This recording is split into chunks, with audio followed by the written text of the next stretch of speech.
Assalamualaikum warahmatullahi wabarakatuh.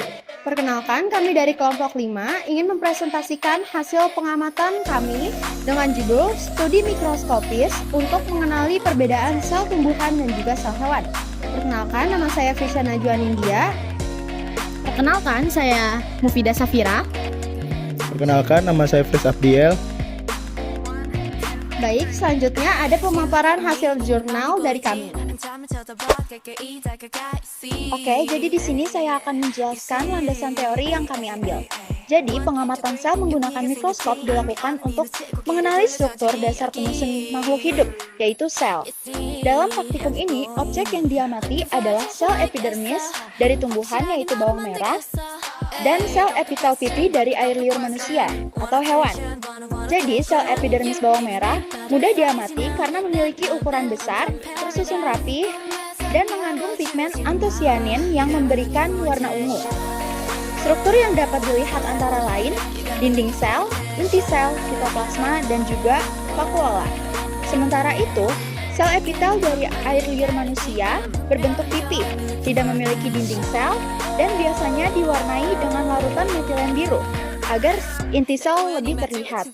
Pengamatan ini berguna untuk membedakan struktur sel, tumbuhan, dan juga struktur sel hewan secara langsung. Nah, selanjutnya ada latar belakang. Sel adalah bagian terkecil penyusun makhluk hidup. Untuk mempelajari struktur sel, diperlukan pengamatan menggunakan mikroskop. Bawang merah digunakan sebagai contoh sel tumbuhan karena untuk selnya besar dan mudah untuk diamati.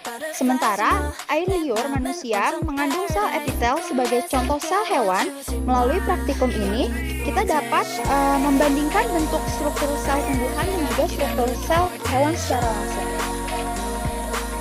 Yang selanjutnya itu ada rumusan masalah. Yang pertama, bagaimana bentuk dan struktur sel pada epidermis bawang merah. Yang kedua, bagaimana bentuk dan struktur sel pada air liur manusia. Yang ketiga, apa sih perbedaan sel tumbuhan dan sel hewan sesuai pengamatan yang telah kita lakukan. Hipotesis yang kita dapatkan ada dua. Yang pertama, seluruh makhluk hidup memiliki sel yang sama. Lalu yang kedua, sel merupakan organel terkecil pada makhluk hidup. Sel juga memiliki struktur yang masing-masing memiliki fungsi. Sel hewan dan tumbuhan juga memiliki suatu perbedaan. Tujuan kita mengamati sel hewan dan tumbuhan yaitu adalah yang pertama, mengamati bentuk dan struktur sel tumbuhan, yaitu epidermis bawang merah, dan sel hewan, yaitu epitel air liur manusia menggunakan mikroskop. Yang kedua, kita bisa mengetahui bagian-bagian utama sel, seperti membran sel, inti sel, sitoplasma, dan dinding. Alat dan bahan untuk meneliti sel tumbuhan dan sel hewan. Alatnya ada 7 dan bahannya ada 4. Yang pertama adalah sarung tangan latex, yang kedua ada 2 kaca objek, 2 kaca cover, yang keempat ada tisu atau lap, yang kelima ada mikroskop, yang keenam ada cutter, yang ketujuh ada tusuk gigi. Dan bahannya ada 4, yaitu air, bawang, air liur manusia, dan larutan mineral. Cara kerjanya itu ada 8. Yang pertama itu kita siapkan alat dan bahan. Lalu yang kedua, gunakan sarung tangan. Yang ketiga, potong bawang merah dan siapkan sampel air manusia. Yang keempat, letakkan sampel pada objek glass. Lalu yang kelima, teteskan air pada sampel di atas objek glass agar sampel terurai. Yang keenam, kita campurkan dengan pewarna kimia. Lalu yang ketujuh, kita tutup dengan cover glass. Yang kedelapan, kita taruh di mikroskop lalu kita amati. Nah, di sini ada dokumentasi dari pengamatan kita, yaitu ada sel tumbuhan yang berbentuk seperti ini, dan juga ada sel dari hewan, yaitu dari sampel air liur yang itu ada di sebelah sini. Selanjutnya yaitu analisis dan pembahasan.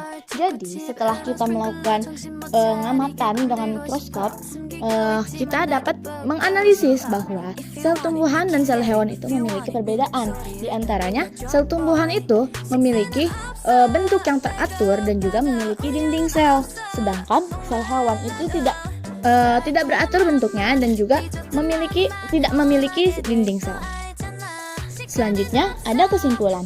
Yang pertama, kesimpulan pertama itu sel tumbuhan memiliki dinding sel, memiliki bentuk yang teratur dan juga memiliki vakula yang besar. Sedangkan untuk sel hewan, mereka tidak memiliki bentuk yang teratur, tidak memiliki dinding sel dan juga mereka berbentuk kecil, lebih kecil dari sel tumbuhan. Nah, hal ini membuktikan adanya perbedaan di antara sel tumbuhan dan juga sel hewan, serta untuk membantu kita membedakan dan menganalisis lebih lanjut tentang struktur-struktur yang ada di dalam sel seperti sitoplasma, inti sel dan juga sitoplasma.